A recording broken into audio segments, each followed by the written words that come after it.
안녕하세요. 중3 하이탑의 김민환입니다. 자, 우리 이제 2권이 시작이 되었죠. 네, 뭐 1권하고 이어지는 거기 때문에 따로 OT 없이 바로 수업 들어가도록 하겠습니다. 자, 세포 분열과 염색체고요. 세포 분열은 이제 말 그대로 세포가 분열되는 거예요. 나눠지는 거죠. 그래서 여기 용어가 이제 등장을 하는데 분열 전을 모세포라고 하고 분열해서 이제 두 개가 생길 거 아닙니까? 자, 그런 것들을 이제 딸세포라고 합니다. 약속인 거예요. 그래서 뭐 아들 세포 이런 거 없고요. 딸 세포 그리고 부세포 이런 거 없습니다. 모세포 이렇게 약속을 하고요. 그래서 모세포가 이제 분열해서 딸 세포가 되고 얘네들은 이제 분열했으니까 크기가 작겠죠. 그래서 이제 시간을 갖고 이제 성장해 나가야 됩니다. 그 세포의 이 생명체의 또 성장을 생장이라고도 표현하는 거고요. 그리고 얘네들은 또 다시 모세포가 돼서 또 분열하겠죠. 그죠? 자, 이제 왜 분열을 해야 되는가 이제 필요성에 대해서 보면은 세포가 커지면 표면적이 증가하는 비율보다 부피가 증가하는 비율이 큽니다. 이거는 이따가 선생님이 수학적으로 증명을 해드릴 거고 우선은 부피가 증가하는 비율이 더 크다. 자, 근데 보세요. 물질 교환은 세포막을 통해서 일어나요. 세포막은 뭐예요? 세포막은 표면이죠. 표면. 그러면 표면의 비율이 증가할수록 물질 교환 효율 또한 증가하는 건데 자, 세포가 커지면 표면적의 비율이 줄어드는 거예요. 그러면 물질 교환 효율이 낮아지는 거죠. 자, 되겠죠? 그래서 세포는 부피가 어느 정도 커지면 잘라지는 게 효율적입니다. 자, 그래서 생장을 보면 자, 우리 이제 다세포 생물 단세포 생물과 다세포 생물이 있는데 보통 이렇게 우리 동물들, 식물들 이런 것들은 다 다세포, 세포 여러 개로 되어 있는 생물체죠. 자, 그래서 세포 분열을 통해서 세포가 커지는 게 아니라 분열을 통해서 세포 수가 많아지는 거예요. 세포의 크기는 거의 비슷합니다. 자, 세포의 수가 많은 거죠. 되겠죠? 자, 그리고 이제 물질 교환, 세포가 세포막을 통해서 이건 표면이에요. 그죠? 그래서 표면이 넓어야 또는 세포막이 넓어야 이 물질 교환의 효율이 좋다 그랬습니다. 그래서 보면은 세포 입장에서는 필요한 것들, 영양소와 산소를 공급을 받아야 되고 불필요한 거, 이산화탄소와 노폐물은 이제 배출을 해야겠죠. 그래서 이런 것들이 이제 물질 교환이라고 합니다. 자, 이제 염색체로 들어가 볼게요. 염색체는 유전물질과 단백질 두 가지로 이루어져 있어요. 유전물질은 우리가 DNA라고 하고 그 다음에 단백질.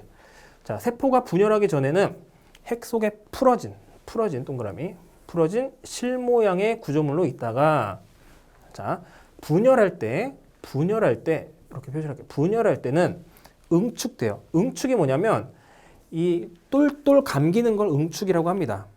응집 뭐 이런 의미가 돼요. 그래서 똘똘 감기는데 그래서 응축되어 막대 모양의 염색체가 된다. 이렇게. 자, 분열하기 전에는 어떤 상태? 풀어진 상태. 실 모양. 이걸 뭐라고 하냐면 염색사라고 해요. 실사자로 쓰는 거죠. 염색사. 그래서 분열하지 않을 때는 이렇게 퍼져 있습니다. 핵 안에. 그다음 분열할 때는 막대 모양으로 염색체 모양이 보이는 거고요. 자, 선생님 여기서 보충 설명, 염색사와 염색체에 대해서 잠깐 필요한 내용을 설명하고 넘어갈게요. 자, 잠깐 그림을 그리도록 하겠습니다. 같이 한번 그려볼게요. 자, 이렇게 이제 염색사 이렇게 실로 그냥 간단하게 그리면 자, 이게 분열하지 않을 때는 이렇게 이제 실로 존재해요. 그러다가 분열할 때는 똘똘 뭉친다 그랬죠? 그게 바로 염색체고요. 자, 그거는 보통 이제 어떻게 그리냐면 선생님이 그림으로 이렇게 그리면 이렇게 그려요. 요거는 사실 요 형태로 보일 뿐이지 요게 차곡차곡 꼬여 있는 겁니다. 쪽쪽쪽쪽쪽 이렇게. 자, 이렇게 요게 감겨져 있는 거예요. 차곡차곡. 자, 근데 왜 분열할 때 이렇게 돼야 되냐? 자, 보세요. 선생님이 이제 비유를 한번 하려고 집에 굴러다니는 것들을 갖고 왔습니다. 자, 이어폰인데요. 자, 이렇게 정리가 안 된 상태로 이 지금 염색사가 있으면 만약에 우리 몸에 우리 세포 안에는 염색사가 요 한 개가 들어있는 게 아니에요. 핵마다 46개의 이 실이 들어있거든요. 그게 분열할 때 정확히 반으로 반반씩 나눠줘야 되는데 이렇게 풀어져 있으면 엉켜서 어떻게 돼요? 분열하기 어렵겠죠? 그래서 이렇게 응축이 되는 겁니다. 딱 정리를. 그러면 46개를 나누기가 쉽겠죠? 자, 이거 집어넣고. 자, 그래서 이 상태로 풀어져 있다가 분열할 때는 잘 정리정돈이 되는 거예요. 그게 바로 응축입니다. 그런데 자, 우리가 이제 분열을 해야 되죠? 근데 분열 전하고 개수가 똑같아져야 돼요. 분열할수록 이 염색체의 숫자가 줄어들면 안 되겠죠. 그렇기 위해서는 어떻게 합니까? 그렇죠. 복제를 하는 거예요. 그래서 실이 한 개가 있다가 복제를 하는데, 자, 그래서 이렇게 복제를 합니다. 이렇게 실. 여기서는 이렇게 붙어 있어요. 요거는 이제 여기다가 설명을 쓰면은, 자, 이제 요 부위는 동원체라고 해요. 동원체. 그냥 참고만 하세요. 동원체.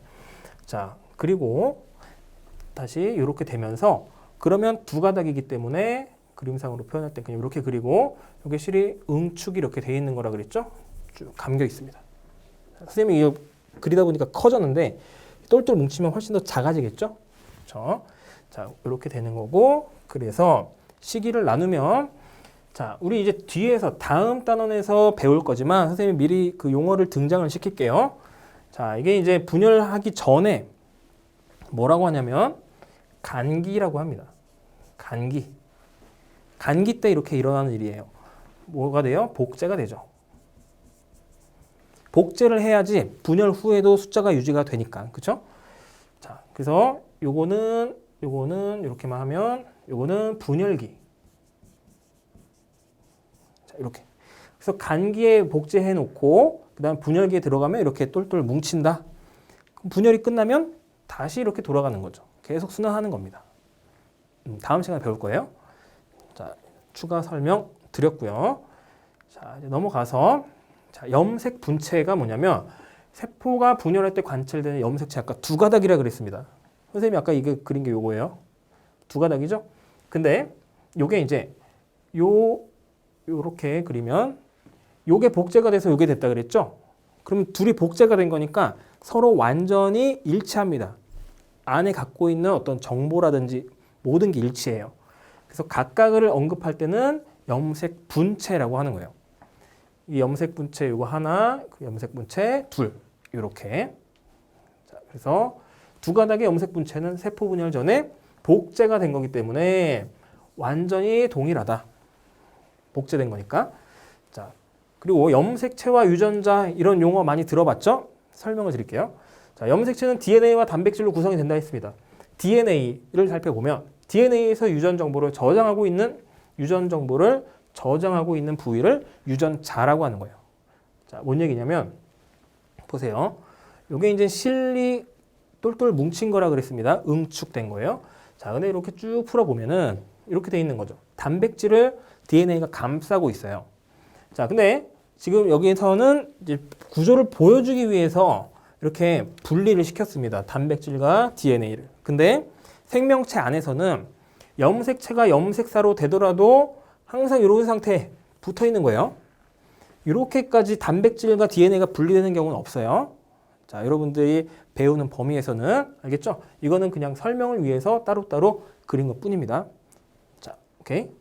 자, 그럼 보면은 이 유전자라는 것은 유전 정보를 포함하고 있는 부위라고 했는데, 비유를 하면 자, 이렇게 한글이 있습니다. 이렇게 쭉. 그렇죠? 근데 요거는 의미 없는 말들이죠. 맞죠? 근데 이렇게 머리카락은 곱슬. 이거는 의미가 있죠. 바로 이렇게 의미가 있는 부분을 유전자라고 하는 거예요. 자, 비유를 하자면, 그래서 여기 전부 다 DNA이긴 하지만 어떤 유의미한 부분, 의미가 있는 부분을 유전자라고 합니다. 전체는 DNA. 이렇게. 여기서 더 깊게 들어가진 않을게요. 깊게 들어가면은 뭐 네 종류의 뭐 염기 이런 게 등장을 하는데 그거는 여기서 뭐 주가 되는 부분은 아니니까. 그래서 DNA에 대해서 보면은 DNA 대부분의 생물에서 모든 생물이라고 생각하면 돼요. 유전 물질은 DNA고 이중 나선은 꼬여 있는 거죠. 근데 이게 두 가닥으로 꼬여 있습니다. 그걸 바로 이중 나선 구조라고 하는 거고, 그래서 DNA는 생물을 형성하는데 필요한 유전 정보가 들어있다. 자, 우리가 뭔가를 만들 때 설계도대로 만들듯이 사람이나 생명체는 DNA라는 이 설계도에 따라서 만들어지게 되는 거예요. 사람마다 그래서 다 다르겠죠? 이게 어디에 있나요? 자, 이게 세포 안에 다 있는 거예요. 세포 중에서도 어떻게 해요? 핵 안에 다 담겨 있는 거죠? 이런 DNA가. 자, 한 가지 놀라운 사실은 이 DNA를 쭉 다 펴면 2m가 됩니다. 2m. 그게 여러분들 세포 하나하나에 다 들어있는 거예요. 다 똑같은 정보를 가지고. 자, 염색체 종류. 상동 염색체라는 말이 나오는데 상동 염색체와 염색 분체를 좀 비교를 해볼게요. 자, 상동 염색체는 뭐냐면 자, 요거는 모양과 크기가 똑같죠. 색칠은 그냥 일부러 다르게 한 것뿐입니다. 자, 그래서 모양과 크기가 똑같은 걸 상동이라고 하는 거예요. 모양이 같다라는 뜻이에요. 자, 그래서 이걸 상동 염색체라고 하고, 왜 이게 쌍으로 존재하냐? 하나는 아빠한테서 받았으며 하나는 엄마한테서 받은 것이기 때문이죠. 그래서 쌍이고, 자, 그 다음에 아까 염색 분체 있었죠? 이 둘과는 염색 분체가 아닙니다. 맞죠? 염색 분체는 뭐예요? 복제한 거예요. 얘랑 얘가 염색 분체 관계고 얘랑 얘랑은 염색 분체 관계가 아니에요. 둘과는 상동 염색체 관계입니다.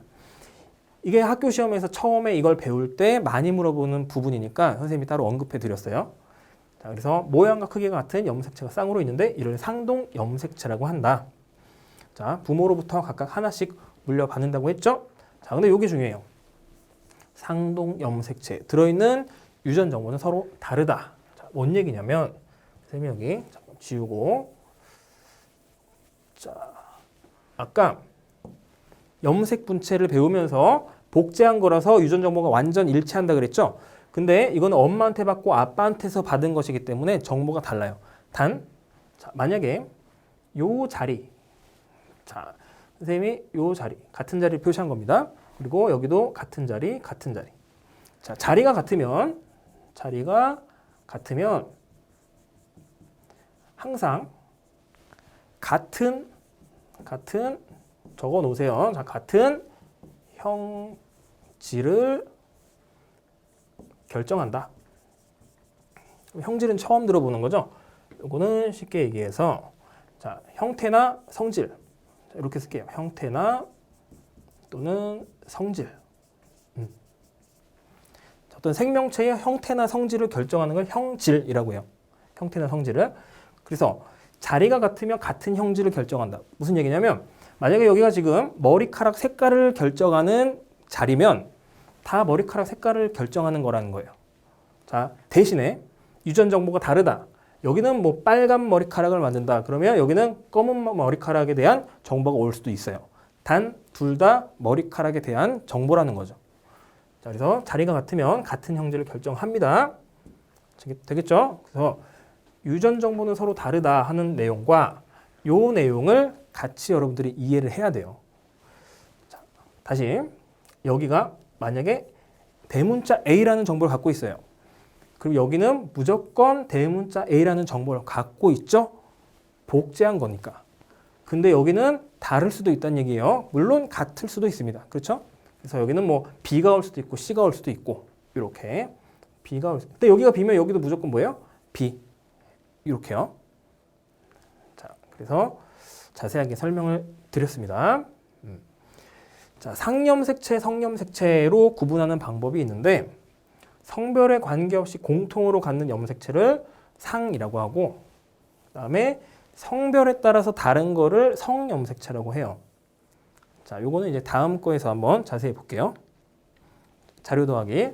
자, 사람의 염색체를 기준으로 한번 볼게요. 사람의 체세포에는 상동 염색체가 쌍을 이루고 있으며 그랬는데 일단은 이제 체세포가 뭐냐면 자, 체세포와 생식세포로 나누거든요. 우리가 그래서 다음 시간에 체세포 분열, 그 다음 시간에 생식세포 분열에 대해서 배우는데 자, 여기도 이제 간단하게 또 그림을 그리면 자, 여기다 그릴게요. 그냥 이렇게 사람이 있습니다. 이렇게 사람. 이렇게 사람이 있어요. 자, 그리고 이제 몸이죠. 요걸 이루고 있는 세포들이 다 체세포예요. 생식세포는 어디냐?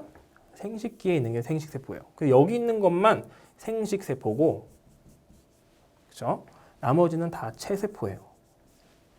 그래서 체세포 N은 고액입니다. 자, 지우고요. 지우고요. 자, 사람의 체세포에는 상동염색체가 쌍을 이루고 있어요. 왜요? 그죠? 하나는 엄마한테, 하나는 아빠한테 받기 때문에 쌍을 이루고 있고, 그래서 염색체 수는 어떻게 되냐면 23쌍이에요. 그럼 개수로 따지면 46개가 되는 거죠.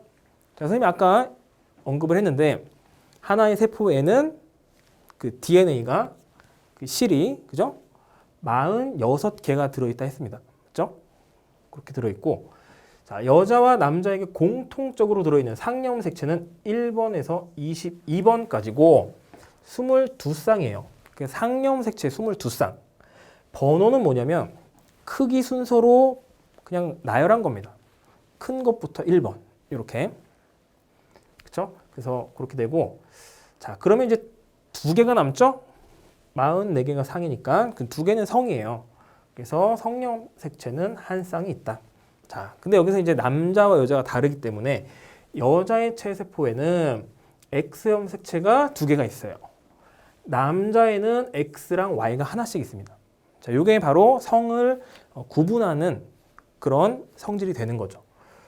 자, 우리 옛날에는 아들 못 낳으면 이제 막 시어머니가 며느리를 구박하고 막 쫓아내기도 했죠. 그런데 여자는 X밖에 안 갖고 있어요. 그러니까 항상 X만 물려주는 거예요. 근데 남자는 X와 Y를 줄 수가 있죠. X를 주면 딸을 낳는 거고 Y를 주면 남자를 낳는 거예요. 아들을 낳는 거죠. 그러니까 사실은 시어머니가 자기 아들을 뭐라고 했어야죠. 그죠? 며느리는 책임이 없습니다. 무조건 X만 줄 수 있는 거예요. 아무튼 그런 얘기를 했고, 자, 그래서 그 다음에 4번을 보면 여자의 X염색체는 부모에게서 하나씩 물려받았겠죠? 남자의 X염색체 어머니한테 물려받은 거고, Y를 받았다? 그러면 아빠한테서 온 거죠. 자, 그런 내용들. 자, 아까 선생님이 1번부터 22번까지 크기 순서로 나열했다 그랬어요. 성은 따로입니다. 그렇죠? 크기가 달라요. 그런데 한 가지 또 얘기하면 여러분 이제 21번과 22번의 크기가 거의 비슷하죠? 과학자들이 처음에 이거를 나열할 때 여기까지 이제 신나게 하다가 마지막에 이제 갈등이 생긴 거예요. 보기에 거의 비슷했거든요. 그러다가 이제 대충 순서를 맞췄는데 최근에 알고 보니까 이제 틀렸어요. 21번이 더 작습니다. 그건 이제 참고로. 그래서 이제 21번에 문제가 생기는 경우를 우리가 이제 다운 증후군이라는 그런 그 유전병이 있거든요. 바로 가장 작은 염색체에서 일어나는 문제예요. 자, X랑 Y를 선생님이 여기 추가적으로 크기를 한번 살펴볼게요. X가 크기가 Y보다 크죠? 자, 표시를 해놓으세요. X가 큽니다. 자, 그 다음에 여기 이제 추가적인 자료를 보면 여러 가지 생물의 염색체 수라고 해서 사람은 46개인 거 언급을 했고, 자, 무조건 많은 게 좋은 게 아닙니다. 보세요. 개가 더 많아요. 78. 그렇다고 고등한 생물은 아닌 거죠. 자, 그래서 생물의 종류에 따라 염색체 수가 그냥 다를 뿐이지 수가 많다고 해서 진화한 생물은 아니에요. 그렇죠? 모르죠. 또 개들은 맞다고 할 수도 있겠죠. 그게 이제 자기들한테 좋은 거니까. 근데 아닙니다. 자, 침팬지와 감자는 염색체 수가 똑같아요. 같은 생물은 아니죠. 그러니까 이게 같을 수도 있고 다를 수도 있다. 이렇게 결론을 내면 되겠습니다. 대신에 침팬지와 감자도 염색체 모양과 크기는 달라요. 개수만 같을 뿐이지. 자, 그 다음에 이제 밑에 있는 내용, 일반적으로 세포의 염색체 구성을 나타낼 때는 N 또는 EN이라고 표시를 하는데 그걸 핵상이라고 해요. 핵상. 자, 아버지와 어머니 중에서 한쪽에서 받은 염색체들을 N으로 표현하고, 자, 이게 뭔 얘기냐면 우리가 쌍으로 돼 있죠, 지금? 또 한 쌍 이렇게. 자, 그런데 자, 이 중에서 한 개, 뭐 이 중에서 한 개, 이 중에서 한 개. 즉 1번부터 22번까지 그냥 한 개씩 다 모으면 그 세트를 N이라고 하는 거예요. 그 다음에 요것도 포함시켜야겠죠. 이 중에 하나. 자, 그 한 세트를 N이라고 합니다. 1번부터 22번, 그리고 성 하나. 요 세트를 N. 우리가 이제 세트, 뭐 햄버거를 시킨다. 그럼 세트에는 콜라, 보통 햄버거, 감자튀김 이렇게 세트로 구성되어 있죠? 감자튀김이 2개 있는 경우는 없잖아요. 마찬가지로 n이면 1번이 2개 있는 게 아니라 1번 하나, 2번 하나, 3번 하나 이렇게 그게 n이고요. 2세트다? 그럼 2n이에요. 자, 그렇게 이해하시면 되겠습니다. 그래서 여기에서 이제 자, 사람은 아버지와 어머니로부터 각각 23개의 염색체를 물려받아서 체세포의 핵상과 염색체 수는 2에는 46개 이렇게 표시를 합니다. 여기서 또 조심해야 되는 게 자 보세요. 2에는 46.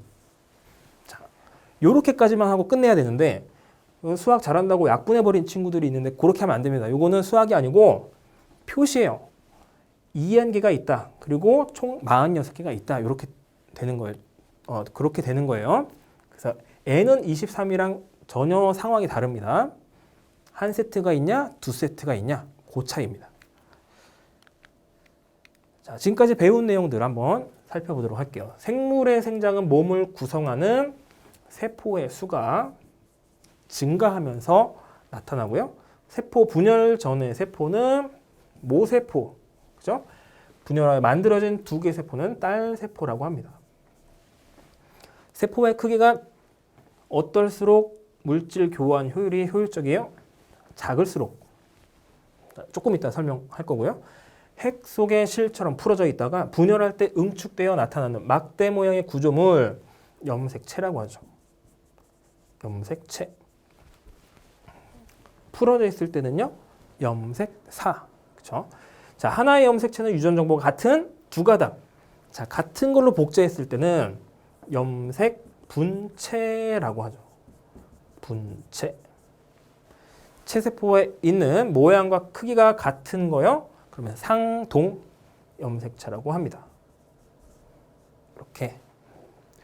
사람의 염색체는 총 몇 개? 자, 개입니다. 개인지 쌍인지를 잘 봐야 돼요. 그래서 46개. 이 중에 상염색체는 44개, 성염색체는 2개죠.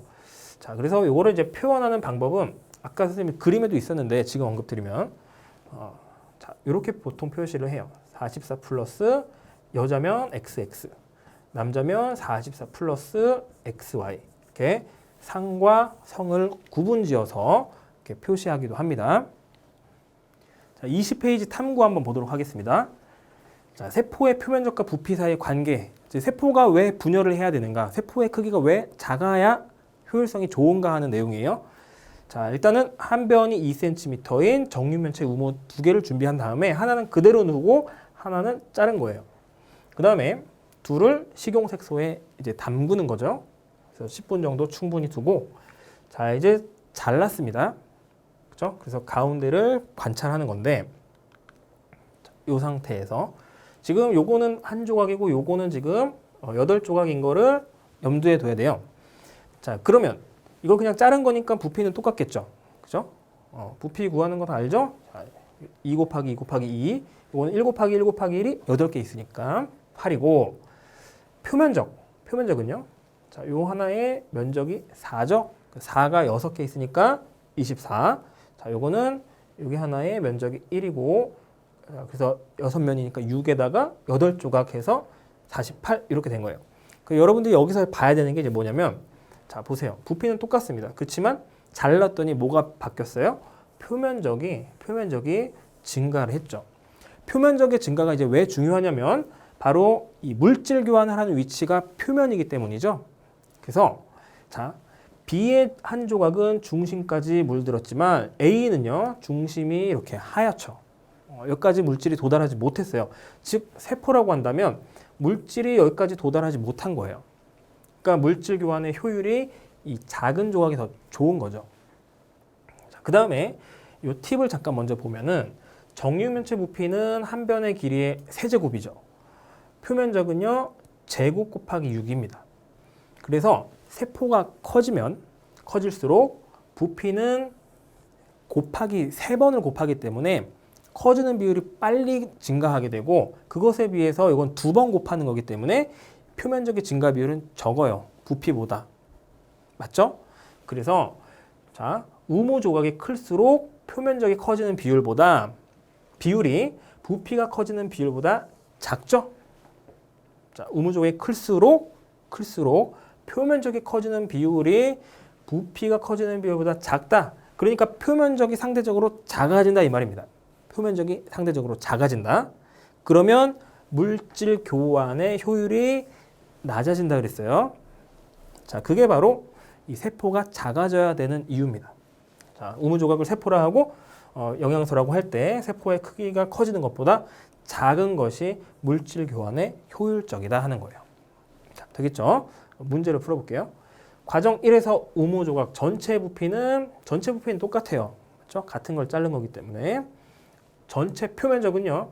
자른 게 더 크죠? B가 A의 2배다. 자, 아까 계산해서 2배가 나왔죠? 그래서 맞고. 자, 식용색소의 용액은 우무조각에 모두 잠길 정도로 넣어야겠죠? 그래야 이제 골고루 흡수가 될 테니까. 우무조각의 크기가 클수록 식용색소가 중심까지 물든다. 아니죠. 크면 중심까지 못 가죠. 틀렸고. A와 B가 우무조각 전체로 스며든 식용색소의 양은 같다. 자, 스며들 때는요. 표면을 통해서 스며든 거죠. 그러면 표면이 큰 게 많이 스며들었겠죠. 전체적으로 봤을 때는 전체입니다. 그래서 같다가 아니라 B가 더 많이 스며듭니다. 자, 2번. 자, 이제 요거는 하나씩 비교를 하는 거예요. 자, 보세요. 표면적이 A는 6, B는요. 구하면 어떻게 돼요? 4가 6개가 있으니까 24죠? 자, 부피는요. 111, 여기는 2니까 8이죠. 보세요. 하나씩 비교했을 때 부피분의 표면적, 같은 부피일 때의 표면적의 B, 단위 부피일 때의 표면적의 B를 보면 여기는 1분의 6이니까 6이고 여기는 3이죠. 8분의 24니까. 그러면 지금 실제적으로 A가 더 표면적이 차지하는 비율이 크다는 얘기예요. 맞죠? 6하고 3이 나왔으니까. 자, 기억, 니은, 디귿 다 썼고요. 그러면 정육면체가 이게 세포라고 할 때 물질 교환 효율이 더 높은 것은요. 바로 표면적이 차지하는 비율이 큰 A가 높은 거죠. 즉 세포의 크기가 작아야 하는 이유입니다. 되겠죠? 그래서 선생님이 아까 세포가 커질수록 이게 커지는 거죠. 커질수록 당연히 표면적은 커지겠죠. 근데 여기서 그 표면적이 중요한 게 아니라 표면적이 차지하는 비율이 중요하기 때문에 나눠보면 비율은 오히려 감소하고 있다. 자, 되겠죠? 자, 그래서 중단원 핵심 정리해보면, 자, 세포 분열의 필요성 오늘 배웠고요. 그래서 이 분열로 세포 수가 증가하는 게 물질 교환에 효율적이다. 뭐보다? 크기가 커지는 것보다. 자, 그 다음에 이제 염색체에 대해서 배웠고요. 사람의 염색체 구성에 대해서 배웠습니다. 자, 이제 그림 참고하시면 되겠고요. 자, 개념 확인 문제 1번.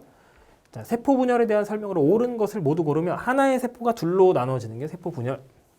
세포의 크기가 커지면요. 자, 표면적이 차지하는 비율 작아진다 그랬어요. 그죠? 왜냐면 이거는 세제곱, 이건 제곱에 비례해서 증가하기 때문에 이게 가면 갈수록 작아지는 거죠. 맞습니다. 다세포 생물은 세포 분열로 세포 수를 늘려서 생장을 하죠. 자, 5번이고요. 자, 우무 실험인데요. 자, 우무 조각의 단면에서 색소가 이동한 거리는 단면에서 이동한 거리예요. 그러면 자, 보세요. 여기서 여기까지 이렇게 이동을 하겠죠. 여기서부터 여기까지 이렇게 이동을 했겠죠. 자, 이동한 거리는 똑같아요.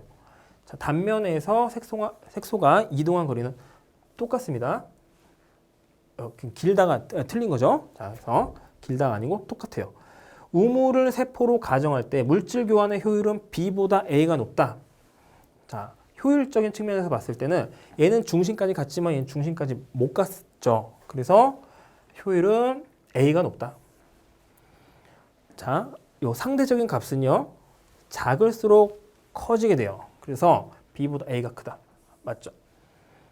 자, 기억에 대해서 좀 다시 선생님 설명을 드리면 자, 보세요. 이렇게 사방에서 흡수돼서 여기까지 간 거죠. 그렇죠? 자, 그러면 여기가 지금 1cm이기 때문에 한 0.5cm 이렇게 흡수가 됐다고 보면 지금 여기도 여기까지 0.5cm가 흡수가 된 거예요. 근데 여기는 사방에서 0.5, 0.5, 0.5가 들어오니까 가득 찬 거고 여기 0.5, 0.5, 0.5, 0.5 이렇게 되니까 빈 공간이 이게 남을 수밖에 없는 거죠. 맞죠? 그래서 이동한 거리는 같습니다. 정답은 4번.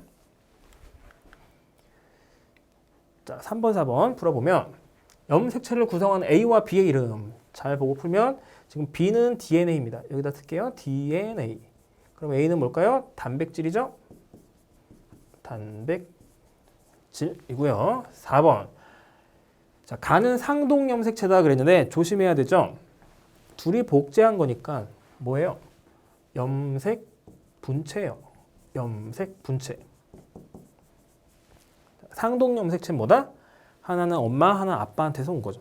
지금 이렇게 붙어 있으면 복제한 겁니다. 틀렸어요. 나는 염색체다. 그쵸? 염색체 맞고요.